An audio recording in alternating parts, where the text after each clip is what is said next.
Welcome back, everyone. This is Mel, and I am here to finally talk about the 100 episode 701 titled From the Ashes, which premiered Wednesday, May 20th, 2020 on the CW at 8 p.m. It's on a new night and time. I almost missed it if I didn't check the stupid TV guide thing. I assumed it was 9 o'clock, but 8 o'clock. Anyways, I digress. But, huge spoiler alert. If you haven't seen the episode already, please go do so first, and then come back and see what I have to say about the episode. This is the final season premiere of the show. We are in the final season after a 9-month wait. Guys, are you just as excited as I am? Like, literally, I'm, like, pumped. I don't even know what to say, really. But again, I'm recording on the same night. It is an hour after the episode has concluded. I just finished watching Motherland Fort Salem, which aired at 9. So now I'm able to finally talk freely about the 100. So let's get right into it.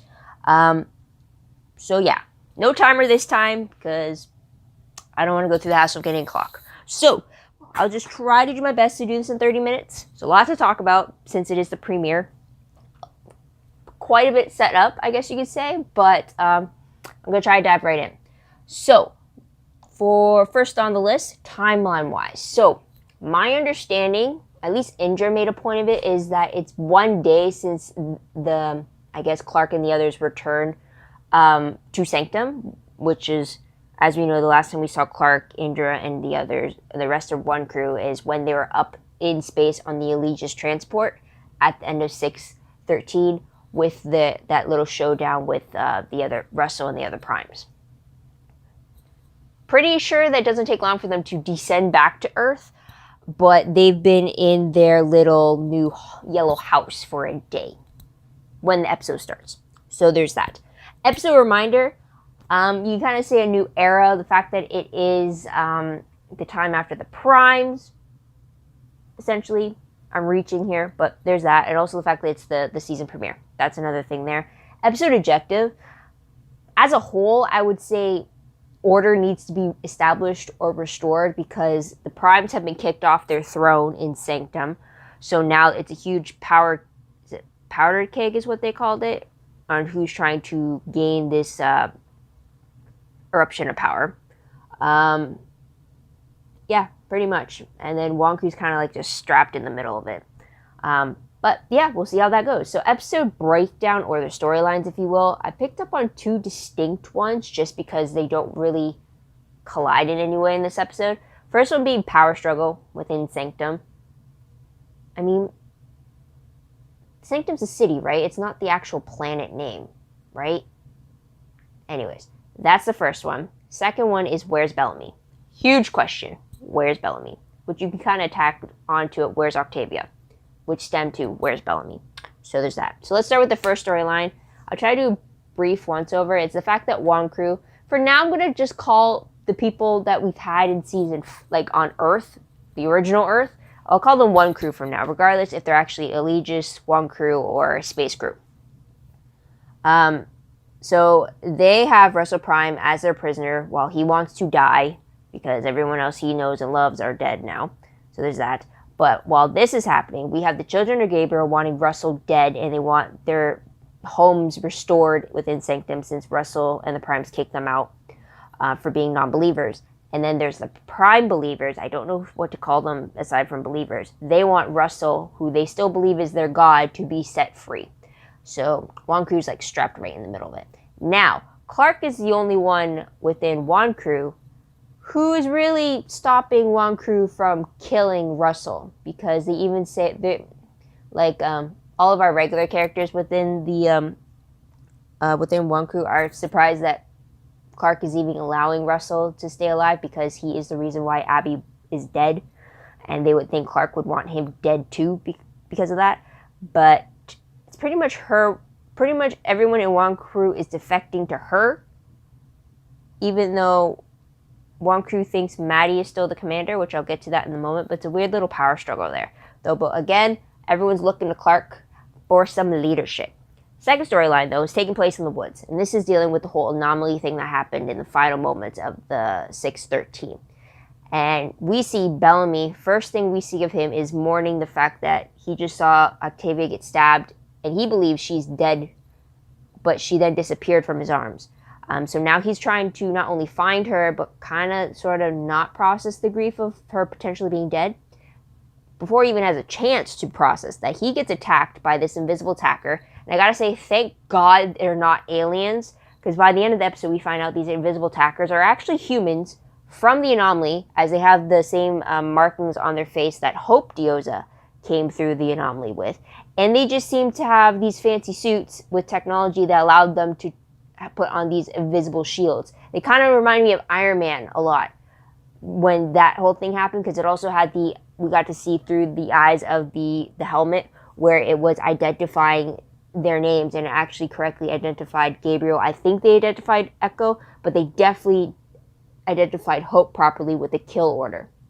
So there's that for the suit. Really glad it wasn't aliens, that's for sure. We got that on Supergirl already.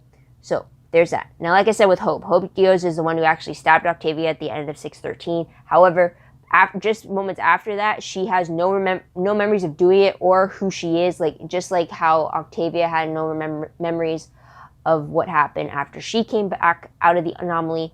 So we get that. The only thing Hope has is a message that was hidden inside of a cut in her arm that said to trust Bellamy. First off, gross, yet clever, but still gross. You know how much you'd have to have a pain tolerance so high to be able to even think to do that and just be okay with just cutting your arm open and sticking something in there that's not even meant to be in the body, you know?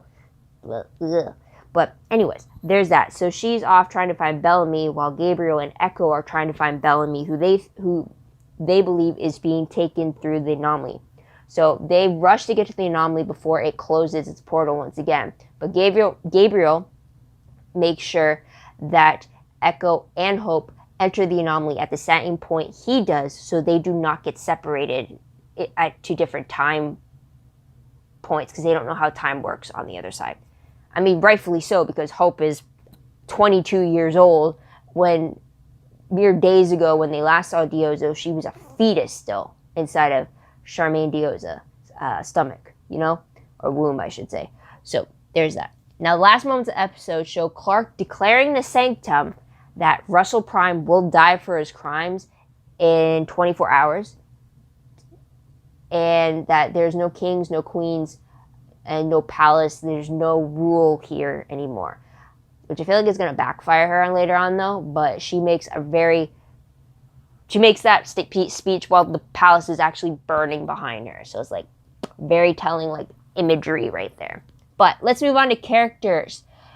I always forget how long I put this down, though. But I like to cover every character instead of just sticking it all in tidbits for some stupid reason. But anyways, let's go to Clark. Clark is posing because she lost Abby officially in the previous episode in 613.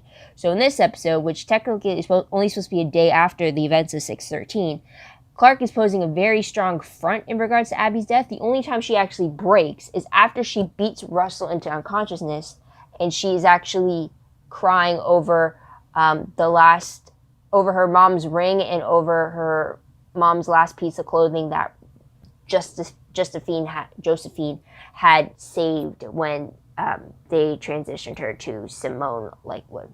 So we see that break there. Then we get Maddie, on the other hand, who wants to be there for Clark, but Clark is kind of pushing her away and kind of trying to keep things away from Maddie because she's still just a child. But because she wants Clark to not push her away and she doesn't want to feel like she's lost her mom, which Clark thinks she means her in the wake of her and Abby's death, Maddie actually confesses that no, she was talking about her biological mom, who died in Maddie's arms. I'm presuming because of Prime Fire, but that's the connection moment there. And then Clark doesn't kind of take the bait. Essentially, it wasn't a bait, but you know what I mean? She doesn't take the hint to kind of let Maddie in. Instead, she claims that she's fine and that there's nothing wrong with her. Maddie seems to take offense to that. She seemed very misty-eyed over it, and she leaves. Not only she's sensing a distance between her and Clark, they also have the dog, Picasso, side note there. But we see Maddie drawing memories that aren't hers It seems to be she's drawing memories that used to belong to the former commanders from the Flame. Side question, is this the first time we're seeing Maddie draw or not? I can't remember. It's been a while. Again, 9 months since 613 for us, the viewers. But anyways, there's that. We do see one drawing of Clark from 303 from the Eyes of Lexa during that whole grounder ceremony that was happening in that episode. If you need a reminder, it's specifically where Clark is in the actual attire fit for someone of Tree Crew. So there's that. Because Maddie since Maddie is technically the first ex-commander, because usually the only time a commander was ever dethroned was because of their death, Maddie's being closely watched by Gaia, who's trying to keep her eye out for any side effects to not only having the flame removed from her and destroyed, but because she actually survived from being the commander. Like I said, because it's never done before. And also while doing that, Gaia is actually reeling over the fact that she's no longer a flame keeper because the flame does not exist. It was destroyed in 613 when they were trying to save Maddie from Shaheda's complete control. So there's that. Moving on to Shaheda, though, we get Raven being worried of the fact that she has no idea where the Shaheda code went when they tried to delete it in 613. So there's that. We do know where it went, kinda. I'll get to that in a moment. But then there's Murphy, who blames himself for Abby's death because he not only helped Josephine pretend to be Clark, but he also gave Abby up to Russell, saying that she can make more Nightbloods and what have you. So there's that. He is also reluctant to continue playing the role of Daniel Prime.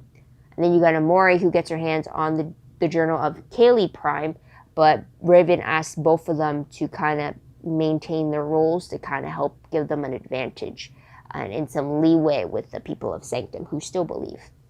So there's that. Indra, we do see her speaking or taking the spot of speaking on behalf of the commander, since all of Wan crew still believe that the flame is still intact inside Maddie. So they're kind of saying that Indra is the voice piece of Maddie and claiming that Maddie is just going to be a child. Now she's too young to deal with commander business. So Indra's taking on that role. Although, to be honest, it kind of seems like it's Clark. But, yeah. Anyways. Again, like I mentioned, Hope Dioza, in the preview that the Jason Rothenberg gave before the episode aired, he revealed that Hope's age is supposed to be 22. So that's a little confirmation there. I talked a little bit about Hope, how she came in without none of her memories. She doesn't even recognize the name Dioza.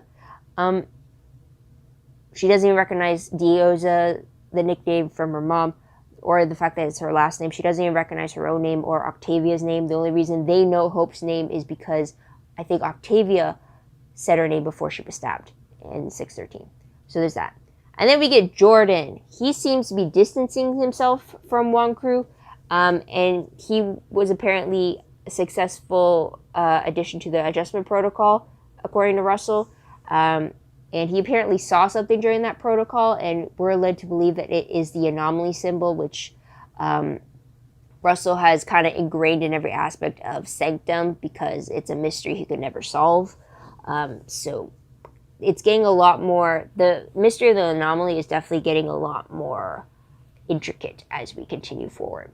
Now I'm just going to name drop some characters here. Nelson is the one who is that spokesperson for the Children of Gabriel, the one with the beard and everything, and who kind of gave his demands on them wanting Russell Prime, I think, by the next nightfall. Otherwise, they'd be held to pay. I think he said that to Clark before she went to meet him.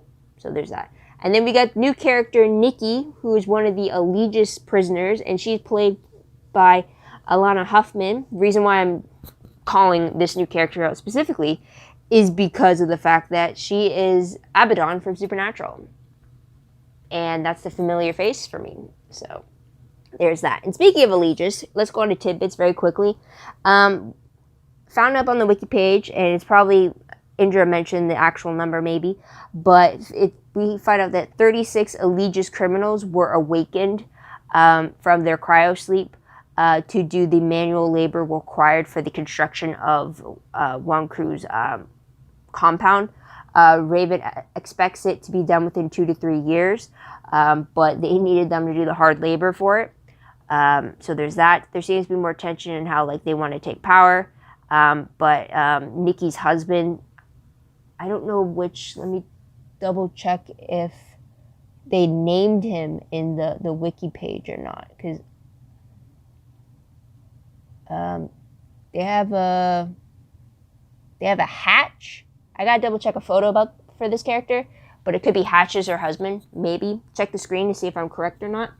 But anyways, he's kind of like takes note of the fact that like he wants to keep Clark to her word when she calls it our compound in regards to this whole thing. He's going to keep her to her word when she says our to include the Aegis people as well. So there's that. Also, during a toxin-induced relapse due to the anomaly, Echo sees Ronan and the real Echo. As you remember, Echo isn't actually Echo. Her real name's Ash, and she took on the name Echo because she was replacing her friend who was meant to infiltrate Polis, I believe, as a child. And instead, Ash killed the real Echo as like a means of survival and proving herself to Queen Nia, if you remember. So we saw both of them in that hallucinated state, which was a surprise. And then also, while that was happening, Hope was seeing a hallucination of Octavia and a memory there. So that was their little loophole as to get Octavia in the episode without us actually seeing her. So there's that. Last tidbit of the episode is the fact that Wonkru doesn't know what has happened to Bellamy and the others in regards to the anomaly. So that's something there. But moving on to ship status. As you know, I always got to talk about Bellamy and Clark. It's going to be very short. It was non-existent in this episode, and I'll leave it at that. But we do get Bellamy and Octavia very briefly, though. It's like the first opening sequence of the episode, and that is him grieving and kind of frantically looking for her body and before he got knocked out. We're assuming that Octavia got pulled into the anomaly. We don't know what her state is, though, on the other side of the anomaly. So there's that. We go to Clark and Raven. They seem to be partners again. They seem to be vibing with each other and like their specific roles in trying to rebuild Sanctum. So that's good news there. Clark and Maddie, I kind of already talked about, but they are strained due to not only the recent loss of Abby, since Clark is kind of cutting herself off from that, and then Maddie's getting the reciprocal of that, or Maddie's getting the blowback for that. And then also Clark trying to be protective of Maddie and trying to keep her as a child as opposed to just being a very young commander with those responsibilities. So there's that. Because of that, we get Maddie and Gaia, again with overprotectiveness, as Maddie's the first commander to not be a commander anymore, or to get demoted, I should say. And then through that, we get a mother-daughter dynamic between Indra and Gaia with some huge tensions between them. So there's that. And then with Murphy and Amori, we see them playing their part as the Primes, who are Daniel and Kaylee, who are siblings. So it makes it really hard for them to be a couple when they're walking the streets of Sanctum. So then it'll be a little odd there when everyone else believes that they're supposed to be siblings. So there's that. So let's talk about most shocking moment in the episode. I think everyone can agree with me that it was when Shaheda kills Russell Prime when he's unconscious. We see the real Russell in Shaheda's little code layer, and he kills Russell, and then Shaheda takes control over the body that Russell was using. So now everyone else believes it's Russell Prime they're dealing with when it's actually Shaheda in control. So technically Russell got what he wanted. He wanted to die. But now Shaheda is the Trojan horse essentially now. And I'm a little worried by that. Yeah, I shouldn't be surprised by that, yet I was still shocked by that. So like that was like a cool moment to have there. So there's that. Now, next thing I'm going to talk about is parallels or anything familiar. So that could be familiar faces or just parallels in general in regards to like certain things being mentioned or certain things being done to do a lot of callbacks. I mean, I'm expecting a lot in this episode because of the fact it is the last season. And you would think they'd plan for a lot of callbacks and such. So this part is staying. But one was Raven's reference to Allie, the artificial intelligence in season 3. She made the reference when Indra commented on how Sanctum just had too many people, which was something that Allie did not like. So there's that. Also, we saw the return of Roan and the real Echo in the hallucinations. So that was something there that I wanted to call back on.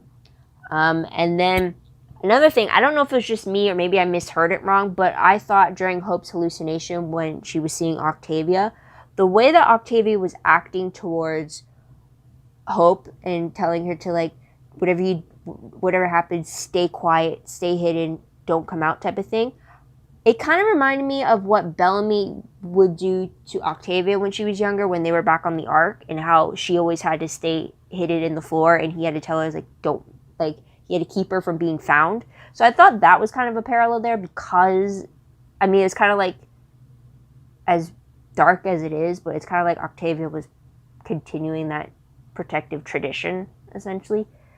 If I got that correctly, it makes me wonder what exactly or who Hope was hiding from when it came to their time on the other side of the anomaly.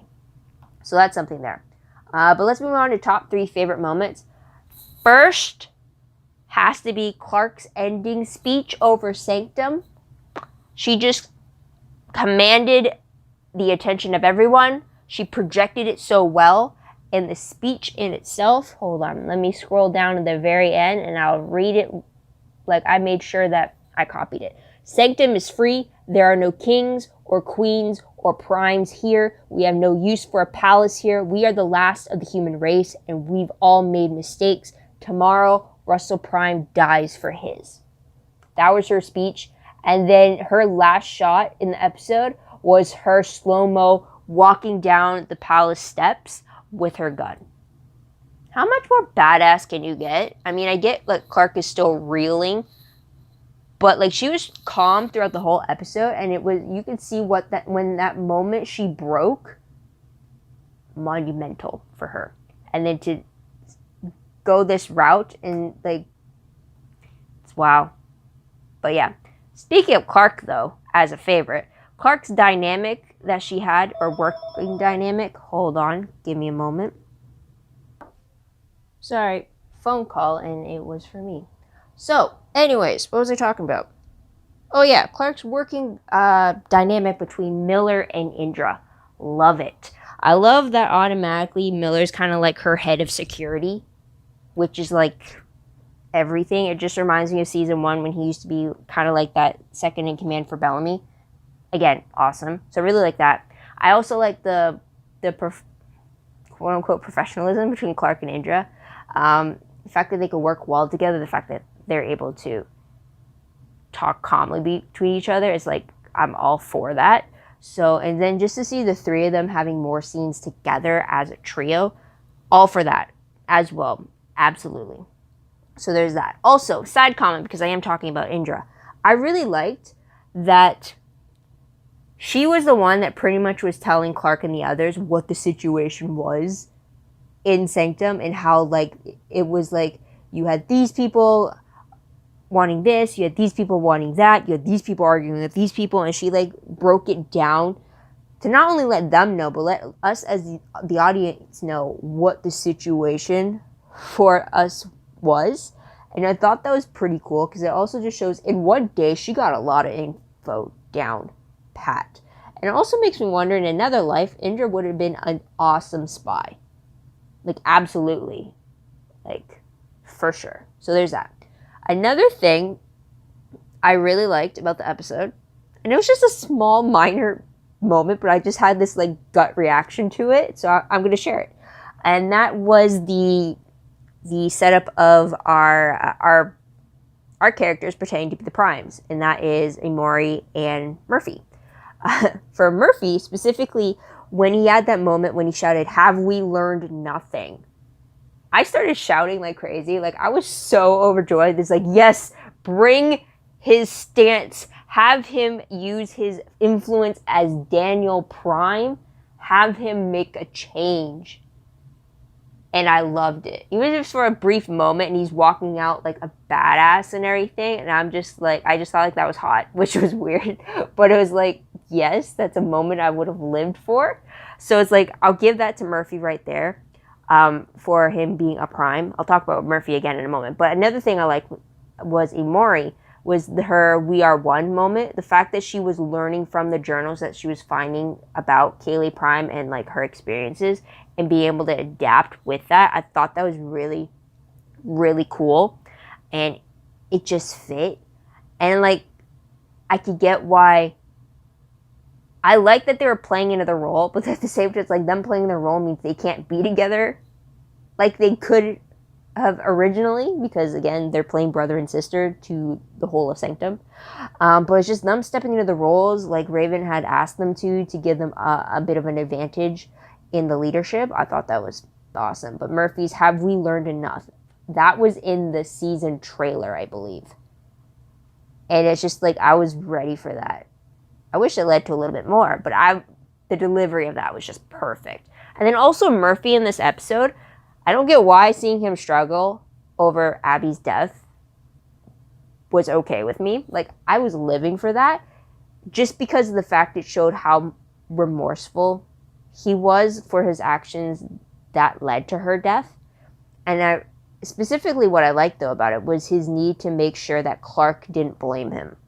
I don't know if I'm just reading into it or not, but in the whole picnic lunch thing at the beginning with the yellow house, when that whole thing was happening and Murphy was just looking at Clark, says, you got to know, like he was worried that she would think that it looked like he was worried that Clark did blame him for Abby's death. She denied it and said she didn't blame him, which seemed to be like a relief for him, but it still stuck with him that he still blames himself for it. But I don't know. I'm a sucker for Clark and Murphy as well, for friendship. And then any moments that show that they were on the same page together. So for this one, the fact that, especially where they were at the beginning of season 6, where Murphy would purposely antagonize Clark just for what she did against them in season 5, and then to have him now be in a place where like he worries that like he was worried that she did think that she did blame him. It's a lot. It's coming a long way, and I really like that. I don't know if there's something good about Clark and Murphy moments. I'm gonna talk about them. I have to. It's kind of like, it's not to the extreme as like Bellamy and Clark moments, but like, you know what I mean. So I'll give it to them there. And then another favorite I just had to, because Clark beating on not Murphy. Fuck. That kind of contradicts what I just said. But anyways, a favorite of mine was Clark beating on Russell after she got Abby's ring back. I mean, a part of me kind of wished that she still kind of like kept it together when she got the ring. Like a part of me just to show like he can't sway her like he wants. But at the same time, I'm very glad that she got her aggression out on him, because he is the reason why her mother is dead. But then again, he could blame her for being the reason why his daughter is dead. But then again, he's also the reason for putting his daughter in Clark to begin with. So it's like, you go back and forth, chicken and the egg here. But I'm definitely glad that Russell is dead, because as long as he's alive, Clark wouldn't be safe, because as he said, if he ever got the chance, he would have killed her. So I'm glad she got a beating on him. I'm a little worried that Shaheda is gonna get the drop on Clark, but I'm just glad that she got some ounce of a little bit of justice in that moment. Maybe, I don't know. There's that. But let's move on to top 3 peeve moments. The only peeve I could think of is the fact that we don't really get any answers about Bellamy and Octavia. And I understand why. It's just the first episode back. They got to tease it out a little bit more. But still, it's like, I want to see them. I want to know what happens. But they are part of a huge storyline that's meant to entice us for the whole season, right? So, yeah, I understand why. It's still a peeve. I got one scene with Bellamy awake. So there's that. But let's move on to random questions very quickly. The first one, who will know that Russell is not Russell anymore? I mean, is there anyone who could tell that he's Shaheda? The only person I could think of is whoever on One Crew remembers Shaheda, maybe Indra, if they interacted. But Maddie would probably be the one who would be able to recognize Shaheda just because he was in her head for some time. But otherwise, the only way I could see them noticing that Russell isn't Russell is if any of the Prime believers were to notice that he wasn't being Russell anymore, you know? But I don't know. Will it be a long time? Or will it be only a day or two for the characters, but a few episodes for us before somebody finds out? I don't know. I'm stressed about that because, like, it's literally a Trojan horse right now. So there's that. Another question is, when will Clark and co. find out about the anomaly and what's happening with the people who went through it? Or the people who came out of it to hunt down the people who just went through it. So that's something there. Since, again, they still do not know what has happened on either side of our groups. So there's that. Next question, though, is, and last question, I should say, what threat in the anomaly wants Hope dead? Like, who was behind the guys in those fancy suits, those fancy invisible suits? Who was behind that? Who wanted Hope dead? And why did Octavia have to die, or did she need to die in order to go into the anomaly? I have no idea. So that's a question for me there. Oh, crap. Okay, so there's that. So let's move on to predictions very quickly. I want to say something about the promo, but as of this moment, there is no promo posted. So hopefully by the time I'm editing this, I would have watched the promo, and if so, it will be up on screen right now. Alright, then now let's move on. The synopsis, though, is posted for 702, and it reads, Echo and Gabriel learn more about Hope and her mysterious past. That's all it says. Literally, that's all it says. So that has me wondering if, A, the episode is going to take place completely on the other side of the anomaly, or B, it's going to be half and half of it over on the anomaly, half of it maybe flashbacks, or is it literally half and half where half of it's on the anomaly side and half of it's in Sanctum, and then it just deals with its respective storylines? Because that synopsis does not tell me much, which is what I like, kind of, but then it also peeves me when I don't have a promo at the time of the recording to let me know what to expect. You know what I mean? So that's pretty much it. So guys, what did you guys think of this premiere? What did you guys like about it? What do you think will happen next? Let me know in the comments down below. Love to hear your own thoughts, theories, and predictions about what you will think will happen in the final season. Also, don't forget to like this video, subscribe to my channel, and check out my other videos if you haven't done so already. If you want to check out my Tumblr page, link for that is down below. I read blog, promos, web clips, quotes, gifs, synopses, news, all the good stuff, all found in one place, so go check that out. Same goes for WordPress, a little more organized, a little more detailed. Link is down below, but anything I post online is connected to WordPress as well. Did I cover everything? Also, guys, if you are a fan of any of the other CW shows, I did post a video that kind of gives my own version of a summary to what's to be expected in the next television season, titled the CW Upfronts, if you will. I think it's video 666, if anything. Yeah, I'm pretty sure it's video 666. Because this video is video 668. So there's that. So if you want to check that out there. If you want the actual press release, it is in the description box of that CW Upfronts video. So go check that out as well. I mean, it might not, the 100 may be ending, but in that press release, it might link you to any news that deals with the potential spin-off that we've been hearing for the 100, the prequel. Again, we won't know because the prequel is supposed to have its backdoor pilot in this season. Plus also with the pandemic happening right now. Answers are not very concrete when it comes to the television world, television business. So we gotta be patient about that. But yeah, so guys, thank you so much for tuning in. Thank you so much for your patience. I hope you come back next week to see what they say about the next episode. If you haven't checked out any of my other videos in the last 9 months, then it'll be new for you to hear that I am back in school right now for screenwriting. But I do plan to still keep up to date with my videos for the 100. How could I not? It's the final season. I gotta talk about it with you guys one last time. So yeah, so just be on the lookout for my videos still for the 100. Click that notification bell if you really want to stay up to date that way. But yeah, otherwise, guys, until next time, this is Mel. Wish you all a great day, great week wherever you are. Bye for now.